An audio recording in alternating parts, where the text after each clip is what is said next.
अगली सुबह वे चारों एक नई फुर्ती के साथ उठते हैं। संत होशु उनके पास आए और बोले कि आपको आचार्य जी ने बुलाया है। आचार्य जी अपने कक्ष के बाहर सूरज को नतमस्तक कर रहे थे। वे चारों समझ गए कि आचार्य जी सूर्य की पूजा कर रहे हैं। आचार्य जी ने उन चारों को अपने पास बुलाया और अपने कक्ष में ले गए। आचार्य जी ने उन्हें 4 चक्र दिए और कहा, मृत मानव का वध करने में यह चक्र तुम्हारी मदद करेंगे। तुम्हें इन चक्र को अपने पास रखना है।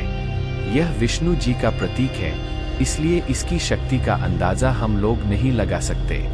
दुष्ट को मारने के लिए हमेशा देवता ही आगे आए हैं। और एक बात ध्यान रखना कि मृत मानव का अंत तुम तभी कर सकते हो जब उसके शरीर के किसी हिस्से को उसके धड़ से अलग कर सको, चाहे वह हिस्सा हाथ की एक उंगली ही क्यों ना हो। वरना ऐसे तुम उसे कितनी ही चोट पहुंचाओ लेकिन उसका नष्ट संभव नहीं है। लेकिन आचार्य जी वो तो बहुत खतरनाक होते हैं और उनकी पकड़ बहुत मजबूत होती है। क्या हम इस छोटे से चक्र से उनसे लड़ पाएंगे? वेदांश ने पूछा। अवश्य। यदि मन में किसी काम को करने का दृढ़ संकल्प हो और स्वयं पर विश्वास हो तो हम विजय जरूर प्राप्त कर सकते हैं। आचार्य जी ने कहा। क्या हम वापस अपने घर नहीं जा सकते आचार्य जी? रघु ने बड़े ही उदास मन से पूछा। जब तक तुम अपना कार्य पूरा नहीं कर लेते तब तक तुम अपने समय और अपने घर वापस नहीं जा सकते, आचार्य जी बोले। यदि हम कार्य पूरा ही नहीं कर पाए तो क्या हमेशा के लिए यही रह जाएंगे? अमजद ने पूछा। हाँ, आचार्य जी बोले। अच्छा, तो अब आगे क्या करना है? रघु ने पूछा। यहाँ से सुदूर पूर्व दिशा में एक रेगिस्तानी किला है। उस किले के अंदर एक विशाल मृत मानव रहता है जो कि इन बाकी मानव को जगाने में माहिर है और उसने जिंदा लोगों को भी इन्हीं राक्षसों जैसा बना दिया है। तुम्हें उसी पर काबू पाना है, लेकिन उस पर काबू पाना आसान नहीं है। एक बात का और ध्यान रखना, यदि इस मृत मानव के दांत तुम्हारे कहीं भी लग गए तो तुम भी उसकी तरह बन जाओगे। इसीलिए तुम लोगों को बहुत ही सतर्क रहकर उनसे लड़ना है और उनके राजा को वश में करना है, आचार्य जी ने उन्हें बताया। ठीक है आचार्य जी, लेकिन हमें दिशाओं का पता कैसे चलेगा? अमजद ने पूछा। आचार्य जी ने संत होशु को एक नक्शा लाने को कहा और बताया। वैसे तो तुम जैसे जैसे आगे बढ़ते जाओगे तुम्हें आगे का रास्ता भी पता चल जाएगा, लेकिन फिर भी तुम ये मानचित्र अपने साथ रखना, आचार्य जी ने एक नक्शा देते हुए कहा। संत होशु ने एक कपड़े का बना थैला लाकर दिया जिसमें पानी और खाने का कुछ सामान था। ये लो बच्चों, रास्ता काफी दूर है, शायद शाम हो जाए। तुम लोग अपना ध्यान रखना, संत होशु बोले। चारों दोस्तों ने आचार्य जी और संत होशु से आशीर्वाद लिया और अपने आगे के सफर पर चल दिए। धीरे धीरे धूप तेज हो चली थी और गर्मी इन चारों को काट रही थी। अभी आधा रास्ता ही तय किया था कि ये लोग बुरी तरह थक गए। सामने देखा तो एक छोटा हरा सा पेड़ था और उस पर 2 टीलों की छाया पड़ रही थी। उस स्थान को देखकर इन लोगों ने थोड़ी देर वहीं आराम करने का सोचा। सभी ने थैले से खाना निकाल के कुछ खाया और पानी पिया। उफ, पता नहीं अभी और कितना चलना है, वेदांश बोला। नीलम ने नक्शा खोलकर देखा और बताया, अभी तो एक गांव है और फिर कुछ टीले और शायद ये कोई नहर है। वेदांश नीलम के हाथ से नक्शा लेकर देखने लगा। यहाँ बैठे रहने से कुछ नहीं होगा, चलो अब चलते हैं, वरना शाम हो जाएगी, नीलम बोली। वे लोग फिर चल पड़े। लगभग 7 से 8 किलोमीटर चलने के बाद उन्हें एक झोपड़ी दिखाई दी। अब उनके चेहरे पर खुशी की लहर थी। शाम हो चुकी थी। उस एक झोपड़ी को देखने के बाद उन चारों दोस्तों में एक नया जोश आ गया और वे तेज तेज कदमों से चलने लगे। थोड़ा और आगे जाकर उन्हें अब बहुत सारी झोपड़ियां दिखने लगी। चलो हम उस वीराने से निकलकर इंसानों तक पहुँचे, वेदांश बोला। लेकिन वह बस्ती पूरी तरह सुनसान थी। वहाँ कोई आदमी या जानवर नहीं दिख रहा था, बस झोपड़ियाँ, कुछ छोटे हरे पेड़ और सूखे पेड़ थे। वेदांश, 1 मिनट रुको, ये एक बस्ती है, लेकिन यहाँ कोई आदमी क्यों नहीं दिख रहा? अमजद ने कहा। हाँ यार, बात तो सही है, वेदांश बोला। हो सकता है कि यहाँ के लोग उस ज़ोंबी के डर से अपने घरों में बंद हो, रघु ने कहा। चलो चलकर देखते हैं, वेदांश ने कहा। वे लोग सबसे पहली झोपड़ी के पास गए। झोपड़ी का दरवाजा बंद था। उन्होंने आसपास खिड़की में झांकने की कोशिश की, लेकिन वह अंदर का दृश्य देखने में असमर्थ थे।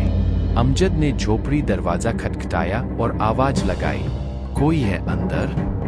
लेकिन अंदर से कोई उत्तर नहीं आया। वे लोग दूसरी झोपड़ी की ओर बढ़ गए, जिसका दरवाजा हल्का खुला हुआ था। उन्होंने वहां जाकर भी आवाज लगाई, लेकिन कोई उत्तर नहीं मिला। अब उन्हें कुछ गड़बड़ मालूम हुई। वेदांश ने हिम्मत करके उस झोपड़ी का दरवाजा खोला तो अंदर कोई भी नहीं था। झोपड़ी में कुछ बर्तन रखे थे और कपड़े फैले हुए थे।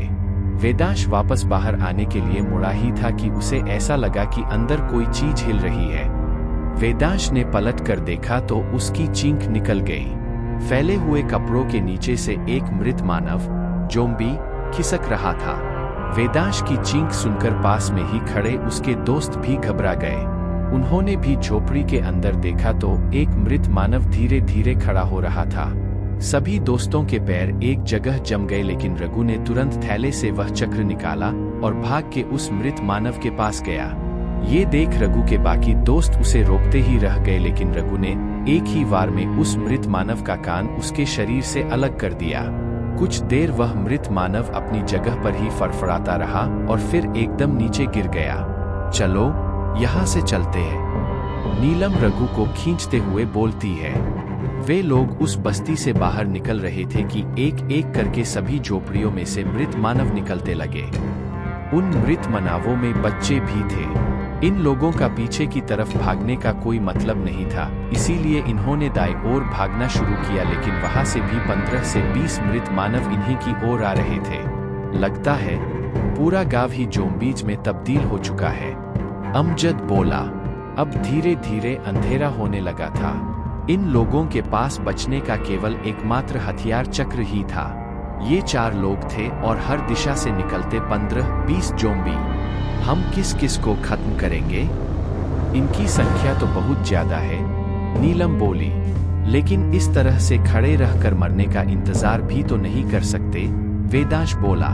हमें बस इस चक्र से उनके किसी भी अंग को शरीर से अलग करना है, जैसे रघु ने अभी किया, और ये तो आसान है, अमजद ने कहा। वेदांश ने सूखे पेड़ की सीधी लकड़ियां तोड़ी और चक्र को उन लकड़ियों में फंसाने लगा। बाकी लोग समझ गए कि ये लकड़ियां उन ज़ॉम्बी से दूरी बनाए रखने में उनकी मदद करेंगी, इसीलिए वो भी लकड़ियों में आचार्य जी द्वारा दिए गए चक्र में फंसाने लगे।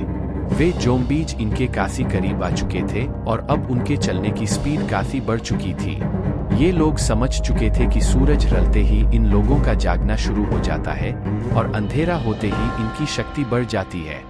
वेदांश पूरे जोश के साथ मृत मानवों की ओर बहा और पूरी ताकत से सबसे आगे के मृत मानव की गर्दन चक्र से उड़ा दी। पहली जीत देखकर सभी को खुशी हुई और बाकी लोग भी हिम्मत करके वेदांश का साथ देने लगे। एक एक करके वे लोग मृत मानव का खात्मा कर रहे थे। कोई तो एक ही वार में मर जाता तो कोई 4 वार में भी ना मरता। नीलम भी पूरे जोश के साथ एक जिद्दी मृत मानव को खत्म करने पर अड़ी हुई थी, लेकिन ना जाने उस ज़ॉम्बी का शरीर कितना मजबूत था कि वह उस चक्र से कट ही नहीं रहा था। नीलम के दिमाग में बस यही था कि मुझे इसे मारना जरूर है। तभी एक मृत मानव में आकर नीलम को पीछे से पकड़ लिया। नीलम अभी अपने सामने वाले ज़ॉम्बी पर वार कर ही रही थी कि वह एकदम पीछे वाले ज़ॉम्बी पर वार करने लगी जो उससे चिपका पड़ा था। उसने अपना चक्र उठाया और उसे मारने की कोशिश की, लेकिन वह बच गया। सामने वाला ज़ॉम्बी जो कि अब नीलम के पीछे था, उसने नीलम की गर्दन पर मुंह रखा ही था कि अमजद ने आकर पूरी ताकत के साथ उस ज़ॉम्बी पर 4 से 5 वार किए। अब वह ज़ॉम्बी अमजद की ओर बढ़ा। अमजद लगातार उस ज़ॉम्बी पर वार कर रहा था, लेकिन हर बार उसके शरीर से केवल खून रिस कर ही रह जाता। वह पूरी तरह खून से सना हुआ था। नीलम को यह सब देखकर बहुत ही गुस्सा आ रहा था। उसने इस बार गुस्से के साथ उस ज़ॉम्बी की ठीक गर्दन पर 3-4 बार तेज तेज वार किए। अब ज़ॉम्बी नीलम की ओर मुड़ा और एकदम उसका सिर उसके धड़ से अलग हो गया। तुम्हें कुछ हुआ तो नहीं ना नीलम? अमजद ने पूछा। मैं बिल्कुल ठीक हूँ। पता नहीं किस चीज का बना था यह ज़ॉम्बी, नीलम ने उस ज़ॉम्बी को पैर से मारते हुए कहा। उन चारों दोस्तों ने धीरे धीरे सभी ज़ोंबी को मार दिया। सभी दोस्त जमीन पर कुछ देर के लिए बैठ गए। वह लोग थक चुके थे क्योंकि करीब 2 घंटे से लगातार वे संघर्ष कर रहे थे। अमजद ने सभी को पीने के लिए पानी दिया और अब उनकी बोतल भी खाली हो चुकी थी। अब क्या करें? अभी तो हमें काफी आगे जाना है और पानी भी खत्म हो चुका है, अमजद ने कहा। यहाँ पर लोग रहते थे तो पानी की व्यवस्था भी यही कहीं जरूर होगी, नीलम ने कहा। ठीक है, चलो फिर चलकर देखते हैं, अमजद बोला। ठीक है अमजद और नीलम, तुम दोनों जाओ, मैं और रघु यही बैठे हैं, वेदांश ने कहा। और हाँ, ध्यान से जाना, कहीं कोई ज़ोंबी दोबारा ना मिल जाए, रघु ने पीछे से टोकते हुए कहा। अमजद और नीलम उस बस्ती में पानी ढूंढने निकल पड़े। वे लोग काफी सतर्क होकर चल रहे थे। तभी उन्हें ध्यान आया कि उन्हें अपने साथ चक्र लाने चाहिए थे। वो दोनों अपने चक्र तो यही भूल गए। कहीं उनका सामना फिर किसी राक्षस से हुआ तो डॉट, रघु ने घबराते हुए कहा। भाई शुभ शुभ बोल। लेकिन ये दोनों इतने लापरवाह कैसे हो सकते हैं, वेदांश ने कहा। दूसरी ओर बस्ती में चलते चलते नीलम की नजर एक मृत मानव पर पड़ी, जिसकी एक झलक देखते ही वह एक झोपड़ी के पीछे छुप गई और अमजद को भी साइड कर लिया। क्या हुआ, हम सब ने पूछा। नीलम ने अपने होठों पर उंगली रखते हुए अमजद को चुप रहने का इशारा किया और झोपड़ी के पीछे की ओर ले गई। नीलम दबी हुई आवाज में बोली, उधर शायद एक मृत मानव है। अमजद की आंखें एकदम चौड़ी हो गई और उसने अपना सीना ऊपर की ओर फुलाकर अपने डर को जताया। अब क्या करें? हमारे पास तो हमारे हथियार भी नहीं है, अमजद बोला। उसे अगर हमारी आवाज या हमारी खुशबू आ गई तो वह हमारे पास आ जाएगा। हमें चुपचाप उससे बच बचकर यहाँ से निकलना होगा, नीलम ने कहा। वो मृत मानव एक झोपड़ी के चारों तरफ गोल गोल चक्कर लगा रहा था। एक तरफ वेदांश और रघु को भी अमजद और नीलम की चिंता सताने लगी थी, क्योंकि उन्हें गए हुए काफी देर हो चुकी थी। यार रघु, मुझे लगता है कि हमें उन्हें ढूंढने जाना चाहिए। अब तक उन्हें वापस आ जाना चाहिए था। यह बस्ती इतनी बड़ी तो नहीं लगती कि वो अभी तक वापस ही ना आए, वेदांश ने कहा। हम उन्हें ढूंढने निकल तो जाए, लेकिन अगर वे किसी दूसरे रास्ते से वापस आए और हमें यहाँ नहीं देखा तो फिर हम सब तो तितर बितर हो जाएंगे। मेरे ख्याल से हमें यही रुककर उनका इंतजार करना चाहिए, रघु ने कहा। नहीं, हम और इंतजार नहीं कर सकते। एक काम करते हैं, मैं जाकर उन्हें ढूंढता हूँ और तुम यही रुको, वेदांश ने कहा। इतना कहकर वेदांश अपने साथ चक्र लेकर उन्हें ढूंढने निकल गया। नीलम और अमजद ज़ोंबी के जाने का इंतजार कर रहे थे, लेकिन वह ज़ोंबी एक ही झोपड़ी के इर्द गिर्द ही घूम रहा था। उसने अभी तक नीलम और अमजद को नहीं देखा था। जिस झोपड़ी के इर्द गिर्द वह मृत मानव घूम रहा था, उसी झोपड़ी के अंदर से कुछ गिरने की आवाज आती है। तभी वह मृत मानव उस झोपड़ी को अपने खतरनाक हाथों से तोड़ के अंदर चला जाता है। अंदर उस झोपड़ी में एक आदमी था। वह आदमी संस्कृत भाषा में बोलता है। नहीं नहीं, मेरे पास मत आओ। फिर उस झोपड़ी से सामान गिरने की आवाज आती है। असल में उस झोपड़ी में रखे बर्तन वही आदमी गिरा रहा था। वह आदमी उस मृत मानव से बचने की कोशिश कर रहा था। इस तरह एक आदमी की आवाज सुनकर नीलम और अमजद चौंक जाते हैं। अंदर कोई इंसान मौजूद है, हमें उसकी मदद करनी चाहिए, नीलम ने कहा। लेकिन हमारे पास तो चक्र भी नहीं है। अगर वो ज़ोंबी हम पर हमला करने लगा तो, अमजद ने पूछा। फिर भी कुछ तो करना पड़ेगा, वरना एक और इंसान राक्षस बन जाएगा, नीलम ने कहा। अमजद और नीलम जिस झोपड़ी के पीछे छिपे थे, उसी झोपड़ी के अंदर जाकर कोई भारी भरकम चीज ढूंढते हैं और फिर उनके हाथ एक कुल्हाड़ी लगती है। क्रमशः अगला भाग जल्द ही प्रकाशित होगा।